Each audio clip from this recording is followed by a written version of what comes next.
e da Yara Jamal. Ela fala o seguinte: o Lula foi contra o Fora Bozo. Pede para você comentar isso daqui. Eu não vi a declaração do Lula, hein? Essa declaração, que eu saiba,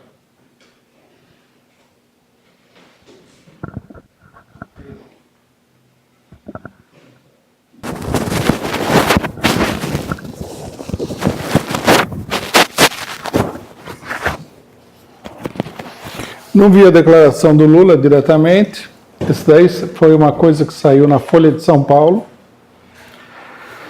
A nossa experiência com esses jornais aí, inclusive recentemente com o golpe, é que eles publicam muita coisa que é inverídica para tentar influenciar a opinião pública. Então, primeira coisa, eu não sei se ele foi contra e por que ele foi contra e quais seriam os argumentos dele, o que acontece. Agora, também se ele foi contra, é um erro dele, não será o primeiro erro que o Lula cometeu, né?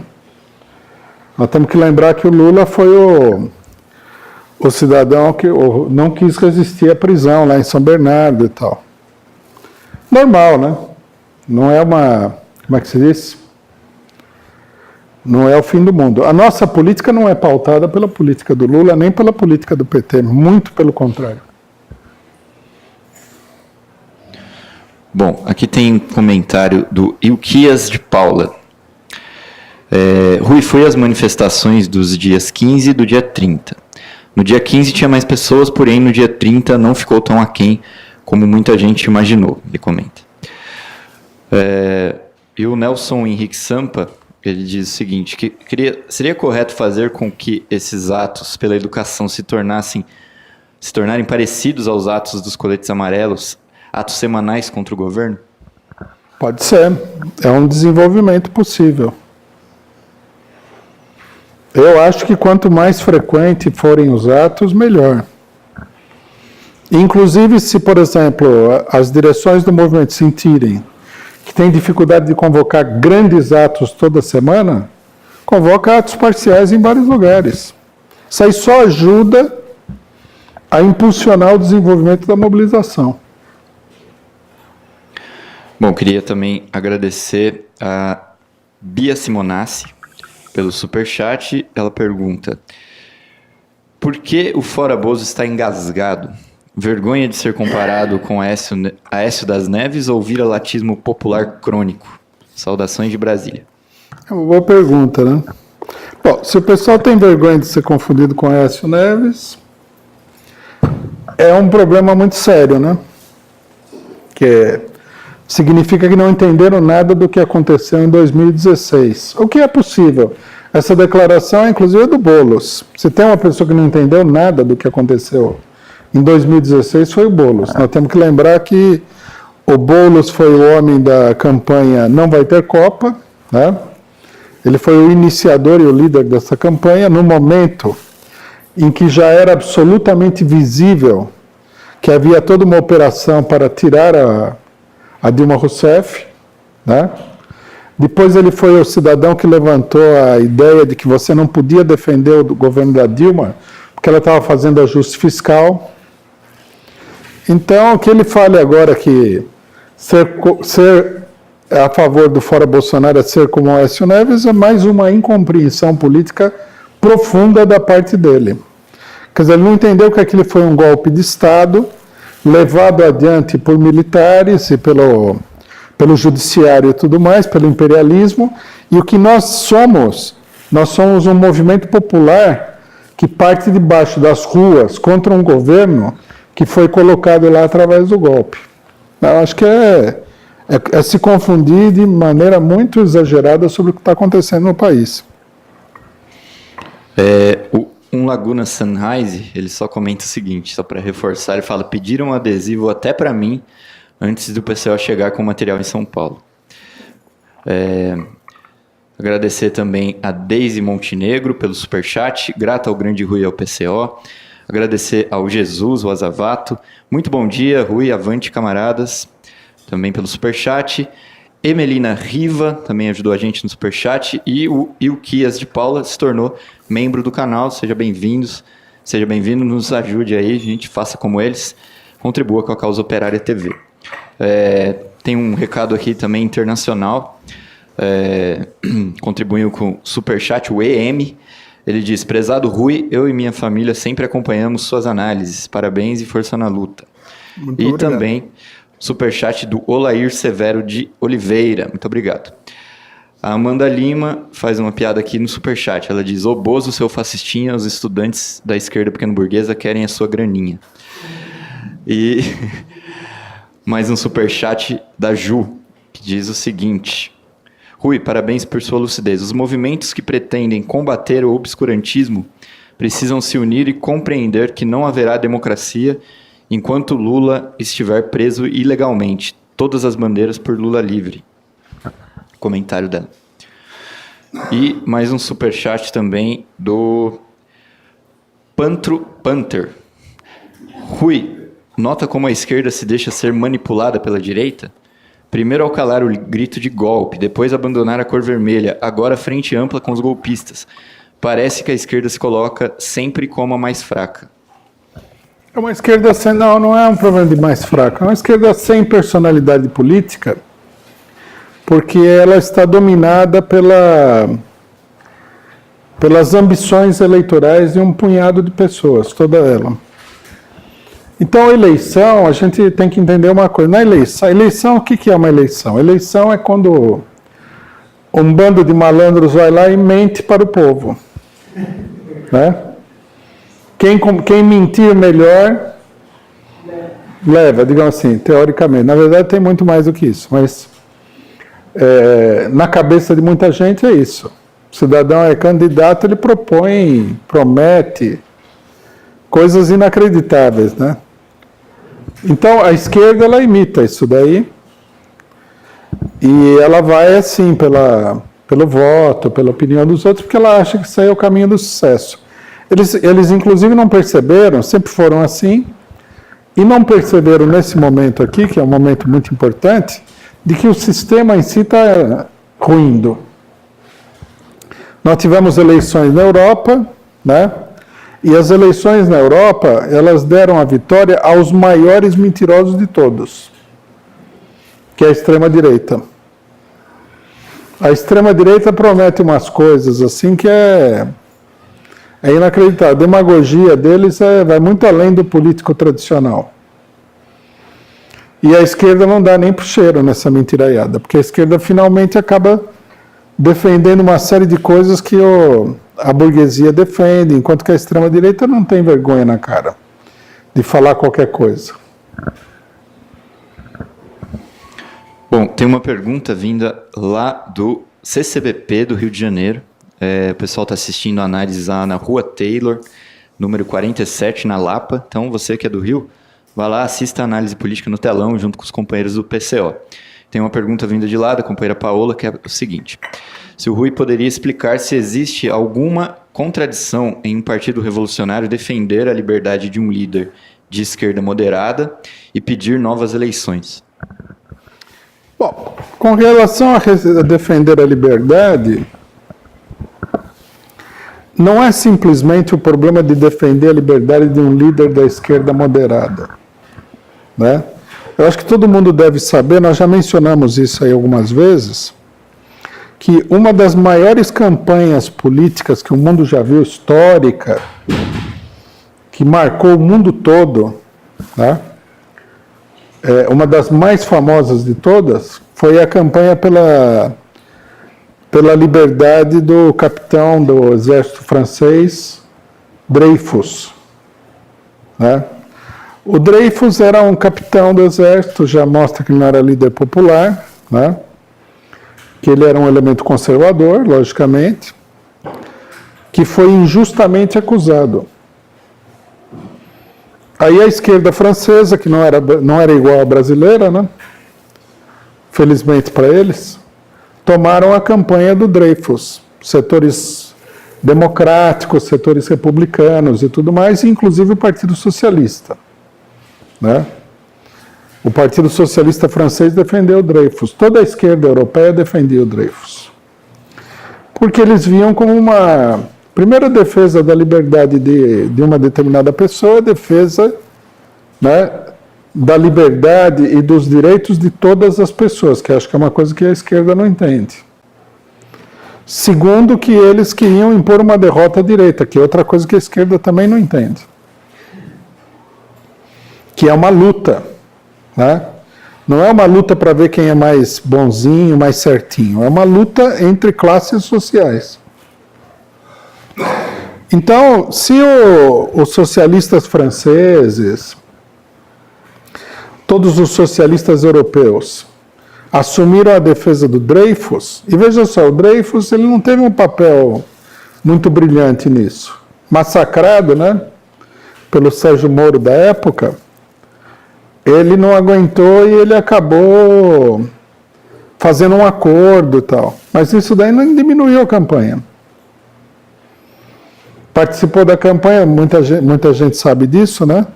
Um dos maiores escritores franceses da época, que foi o Émile Zola. Por causa dessa campanha, ele acabou indo para o exílio também. Então, veja, o Dreyfus não era nem de esquerda. Acho que ele ficou mais de esquerda depois que ele viu que a direita toda queria o pescoço dele e a esquerda defendia ele, mas a princípio não era nada disso. Ele foi acusado de espionagem, de traição à pátria. Depois se esclareceu que um outro militar do alto comando que tinha perpetrado aí os atos de traição dos quais ele era acusado. Então, o problema da defesa de determinados direitos democráticos é um problema chave na política. Muita gente olha e fala assim, não, eu só defendo meus amigos. Isso aí é uma política muito estreita, né? Se for preso fulano de tal, que eu gosto, que eu admiro, eu defendo. Não. Por isso que muita gente estranha também, né? Quando a gente se coloca contra processos aí, como aconteceu recentemente com esse cidadãozinho desprezível que é o Danilo Gentili. Nós não somos favoráveis a censurar ninguém. Porque nós temos consciência de que, no final das contas, a corda sempre arrebenta do lado mais fraco. E o lado mais fraco, no caso, somos nós. A esquerda ela tem um negócio assim meio de burguesia, né? A esquerda pequena burguesa. Por que pequeno burguês? Pequeno burguês quer dizer uma burguesia pequenininha, né? Burguesia miúda. Não devia até mudar o nome para ficar mais claro o que pequeno burguês quer dizer, né? Um burguês pimpolho, pequenininho, miúdo.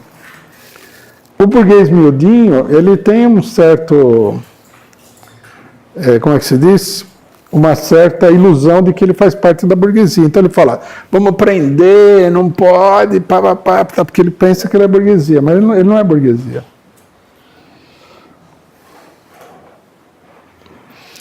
A campanha de liberdade para o Lula é fundamental. É uma questão política-chave na luta contra a direita. Se a pessoa não entendeu isso daí até agora,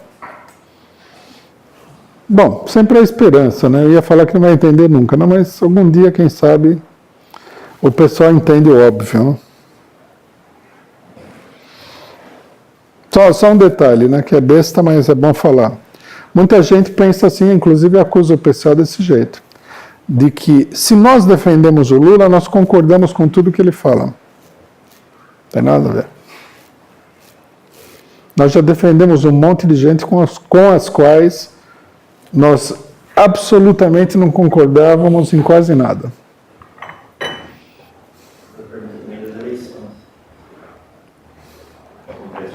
Bom, as eleições eu acho que é uma coisa dada, né?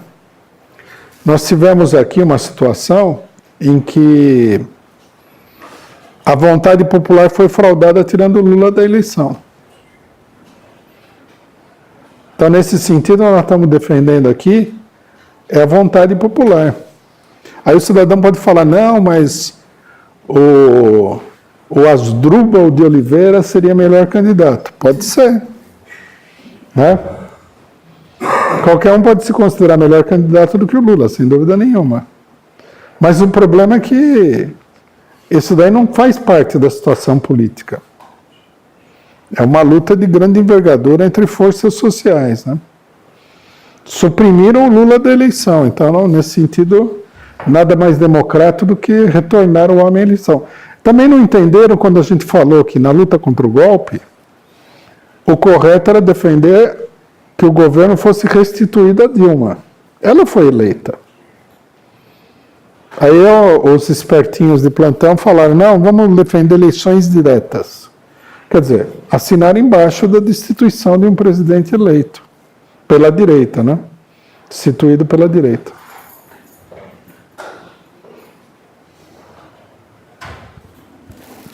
Não, a pergunta é bem simples.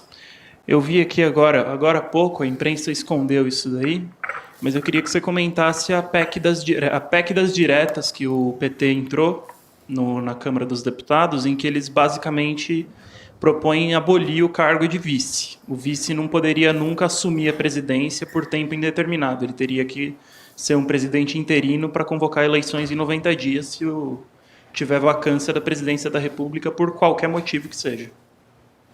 A nossa posição é que não deveria ter nem esse papel, né? Função do vice é conspirar contra o titular. Se a história do Brasil não mostrou isso até hoje, não vamos aprender nunca, né? Sabe-se lá quantos vices aí já não conspiraram contra o titular. Floriano Peixoto, Café Filho, Michel Temer, não, teve vários.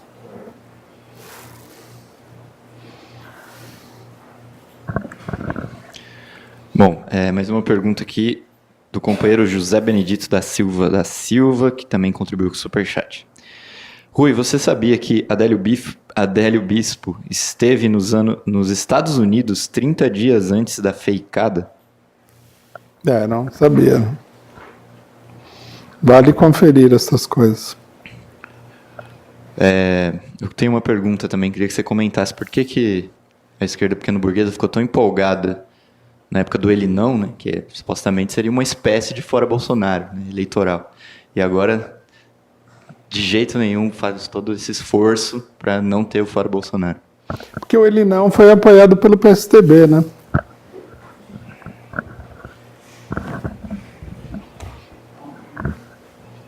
Aí a esquerda pequeno-burguesa olha o papai PSDB, né?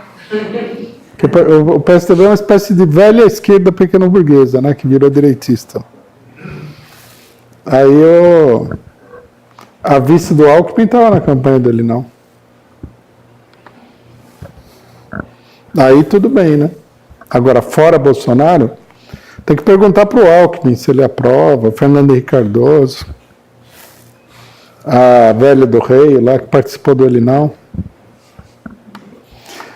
Na eleição, o pessoal é capaz de tudo, né? E na vida eles não são capazes de nada. Essa aqui é a grande realidade. Bom, aqui na internet a gente encerrou as perguntas. Tem alguém?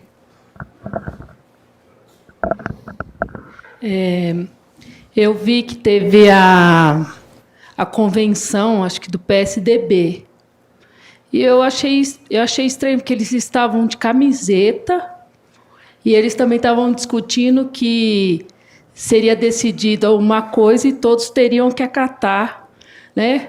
Eles estão, sei lá, tentando brincar de esquerda, não sei. Parece que há uma mudança, né, desses... Não sei por que o Bolsonaro tem essa questão também do militante, de camiseta e tal. Queria que você... Eu achei estranho. Tem uma crise no PSDB. Tem uma ala que quer uma política mais à esquerda, né? Que a política seja de esquerda, meio duvidoso, mas uma política mais à esquerda.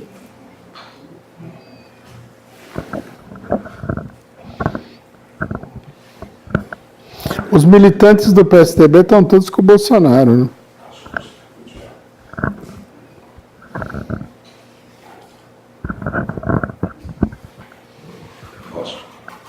Boa tarde, Rui.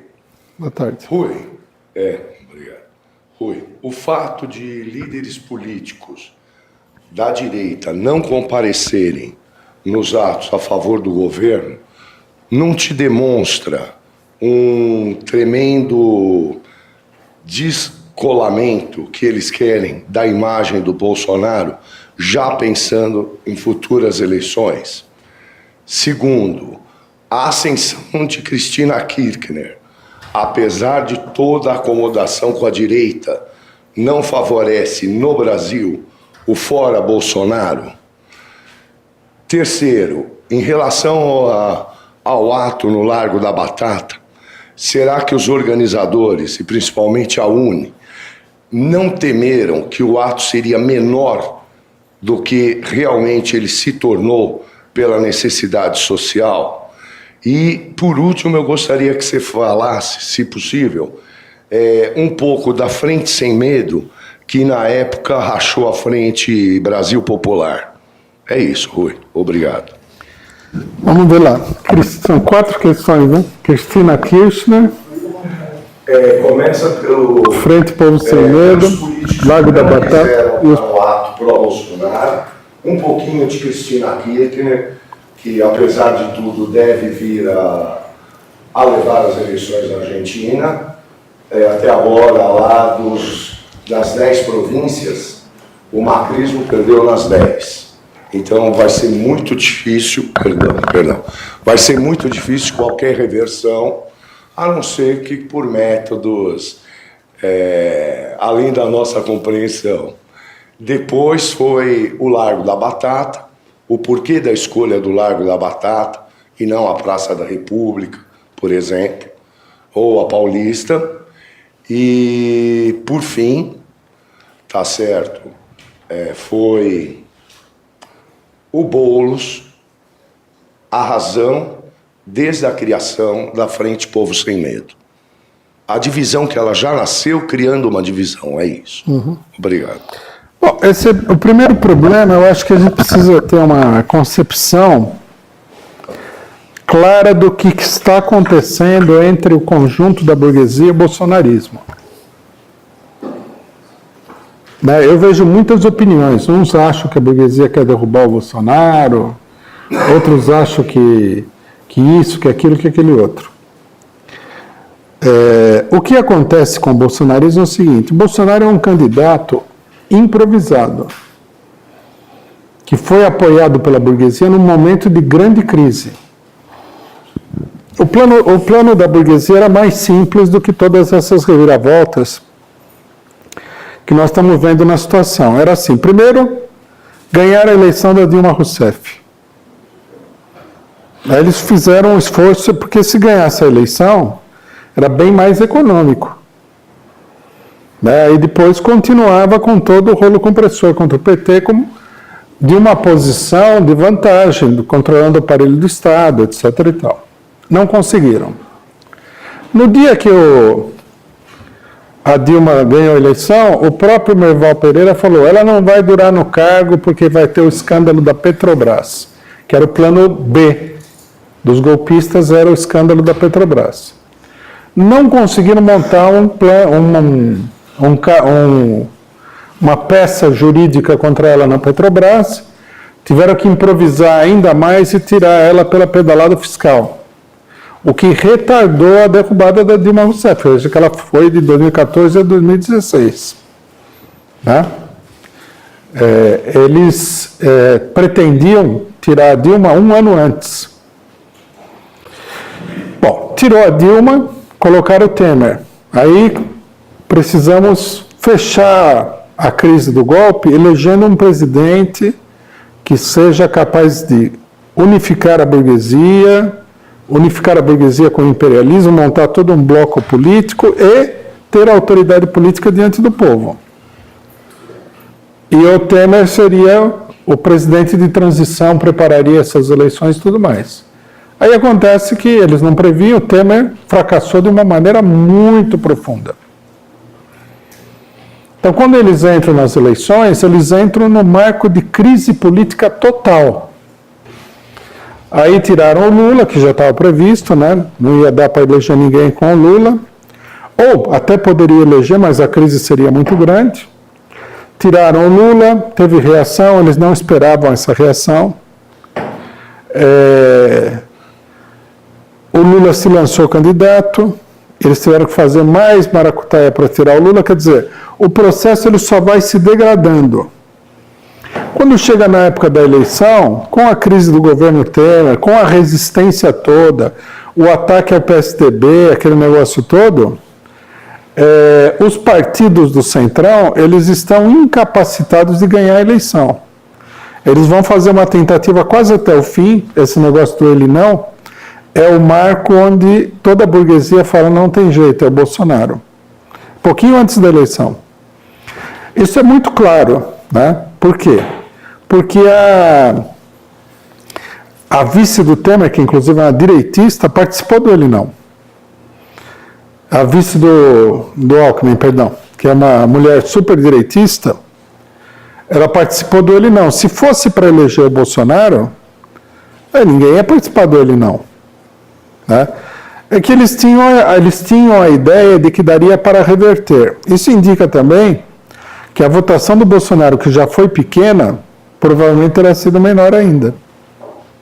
Né? Por que eles achavam que eles conseguiriam reverter? Não dava essa impressão pelas pesquisas eleitorais, não é?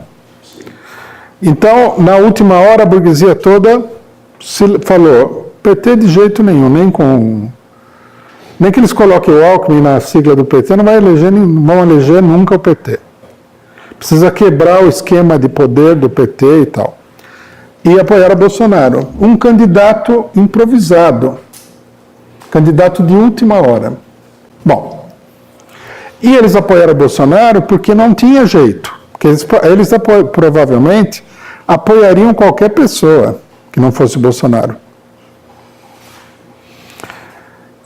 Aí,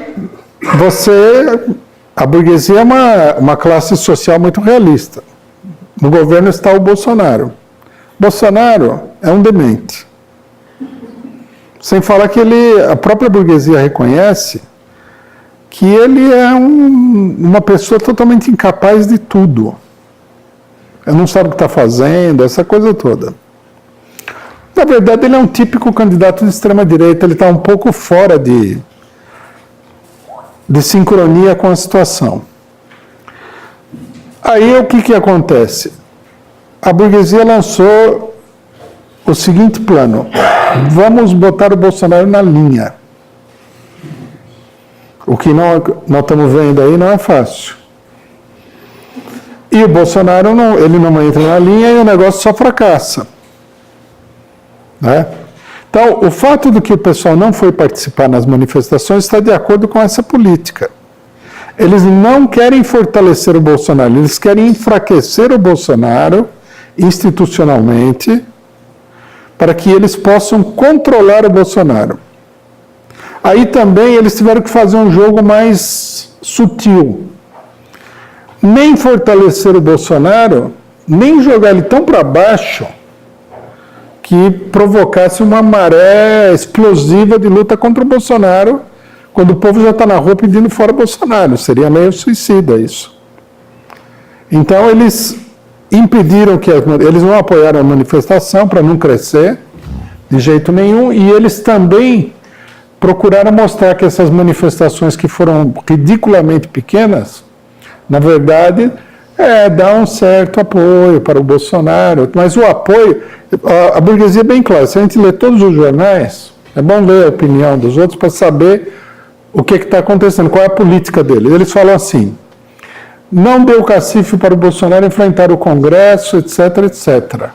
Mas, ao mesmo tempo, mostra que ele tem uma base social. Você entendeu? Quer dizer, para o Congresso, o ato foi um fracasso total, não deu nada para ele. Para o povo que está pedindo fora Bolsonaro, não, ele tem ainda uma certa força. Mentira. O ato foi uma demonstração de fraqueza muito grande. Bom, a Cristina Kirchner, a gente vê a crise na Argentina, né? Antes queria falar uma coisa que é o seguinte, que mais uma advertência sobre o fora Bolsonaro. Os argentinos, né, de uma maneira geral, não levantaram fora Macri. que eles deveriam ter levantado no primeiro dia. Então, Macri vai governar os 4 anos. Resultado, ele parece que um vulcão explodiu no centro da Argentina e a lava acabou com o país. A situação na Argentina é muito pior do que qualquer pessoa aqui imagina. Não é só o problema que o Estado está falido, a dívida não pode ser paga, a hiperinflação está batendo as portas, não é só isso. A pobreza enorme voltou, é uma situação de descalabro total. Então, quer dizer, enquanto o pessoal ficava brincando de vamos para as eleições em 2019, o cara destruía o país. Aí fica a pergunta, vamos fazer a mesma coisa no Brasil? Não é o caso de impedir ele de destruir o país agora? Tem um exemplo já para olhar, né? 2022, vamos fazer como na Argentina, deixar o cidadão destruir o país inteiro? Porque a situação da Argentina, eu ouvi em algum lugar, que essa é a mais prolongada crise econômica da história da Argentina. A gente perde noção dessas coisas, né? A situação é muito, muito grave. E a esquerda, com considerações, sei lá quais são as considerações, em vez de pedir o fora Macri e tudo mais, ficou naquela, vamos botar o Macri na linha. Ninguém botou ele na linha, ele destruiu o país, agora na eleição ele está mal. Agora, veja só, vamos esperar o fim do filme para ver efetivamente o final, né? Porque há muitos filmes que surpreendem, né? Chega numa determinada altura, você fala, não, o assassino é aquele. Termina o filme e você fala, nossa, que surpreendente, né? Vamos ver. Primeiro que a Cristina Kirchner já lançou um candidato neoliberal. Já começa por aí, E Siloff viajou os Estados Unidos inteiro negociando. Ele, todo mundo sabe, é o futuro ministro da Economia. Então. Siloff. Esse cara traz o presidente que a Cristina Kirchner defende, ele foi ministro inclusive do Cavalo. Menem, quer dizer, não é nenhum esquerdista, né? Na verdade, sem trocadilho, é um cavalo de Troia isso daí. Se o povo vai votar nesse cara aí, vai votar e vai comprar gato por lebre. Já é uma situação difícil. Agora precisa ver se vai votar mesmo, porque esse neoliberalismo antecipado, a eleição é em outubro, né? Esse daí pode derrubar a candidatura dela também. Oportunismo eleitoral. Bom, Largo da Batata. Qual que é o segredo do Largo da Batata? É um romance policial, né? O mistério do Largo da Batata. O mistério do Largo da Batata é o seguinte, o Largo da Batata, ele fica ali do lado da, como é que chama o bairro? Da Vila Madalena. Vila Madalena, assim, é uma espécie de bairro de classe média esquerdista, né? Será a pior versão de bairro boêmio que São Paulo já teve até hoje, né? Então, é por isso que o Boulos quer fazer, porque a base dele é a Vila Madalena, né? Disseram alguma vez que tinha uma ocupação que ficava ali perto, mas isso é bobagem, porque essa ocupação nunca vai na manifestação, né? Aí o Boulos, ele gosta de longas caminhadas, não sei, pode ser um problema de fisicultura, eu não sei direito o que é. Ele fez o pessoal caminhar 7 quilômetros. Na próxima manifestação tem gente que não vai de medo de ter que caminhar 7 quilômetros. Eu acho que isso daí dispersa toda a manifestação.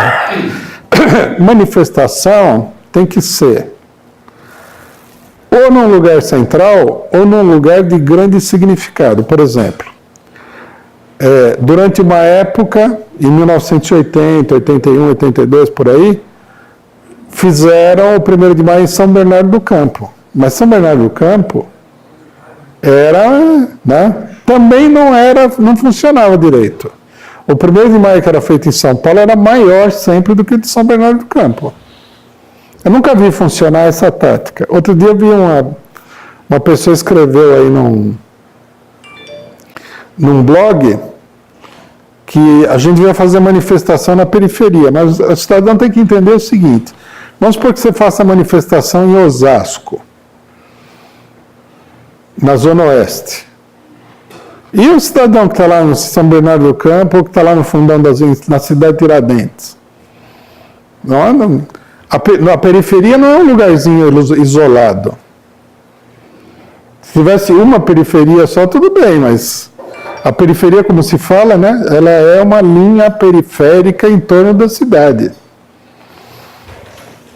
Tem periferia na Zona Norte, na Zona Sul, na Zona Leste, na Zona Oeste, em todo lugar. Então, o mais razoável é fazer a mobilização no centro.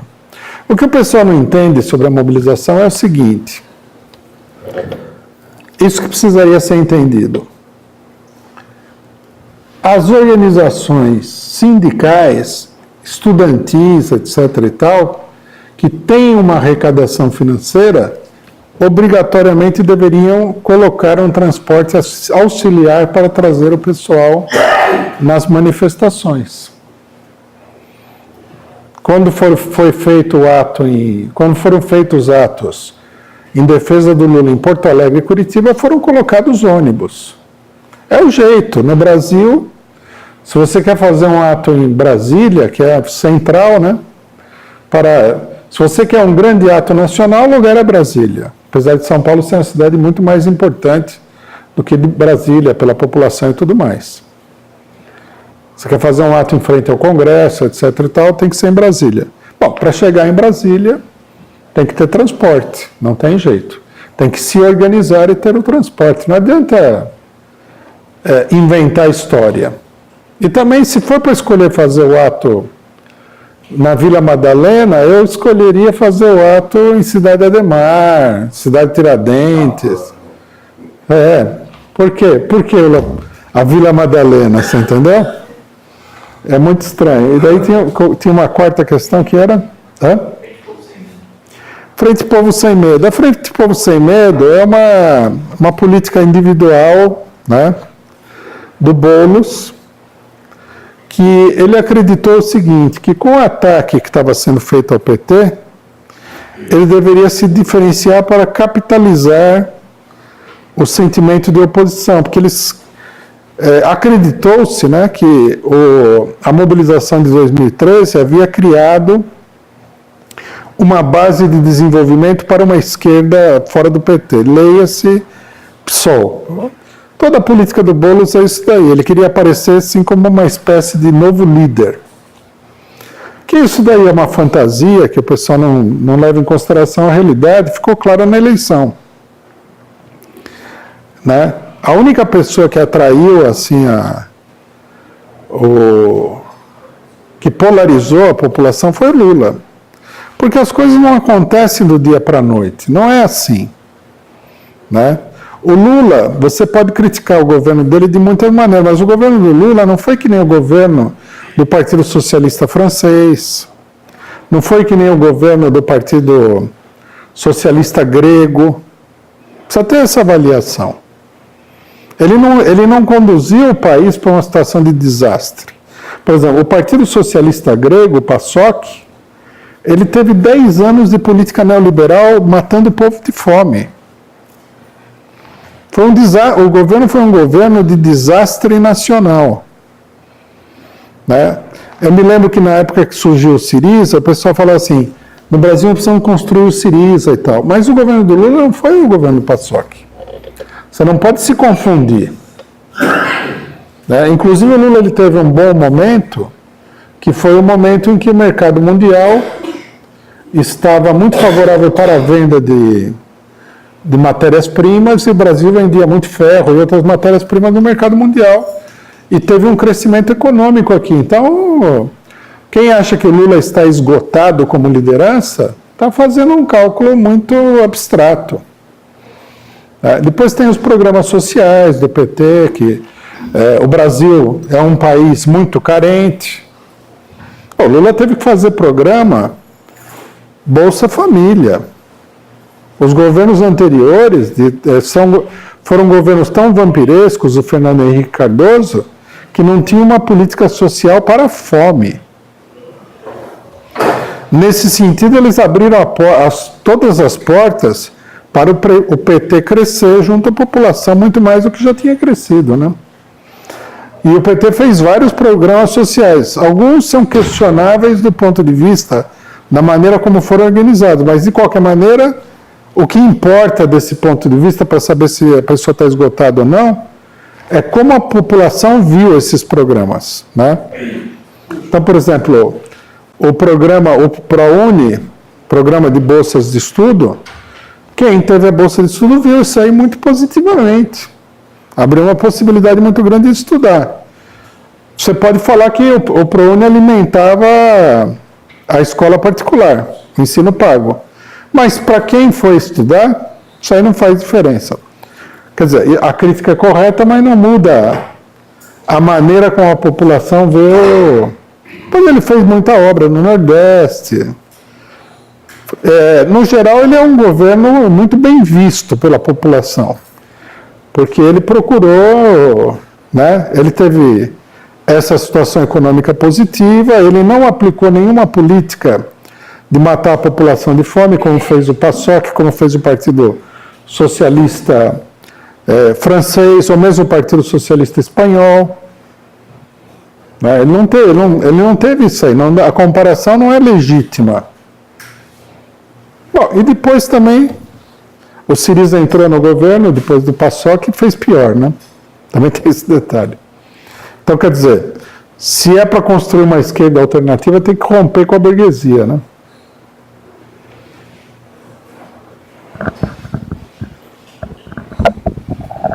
Bom, para encerrar, temos mais aqui alguns superchats. Agradecer a Patrícia Viana pelo superchat e o novo membro do canal, Sérgio Santos.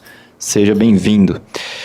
E a Monique FC, que manda aqui uma pergunta, que é a última do dia. Se houver novas eleições, o risco de fraude é menor? Não, maior. O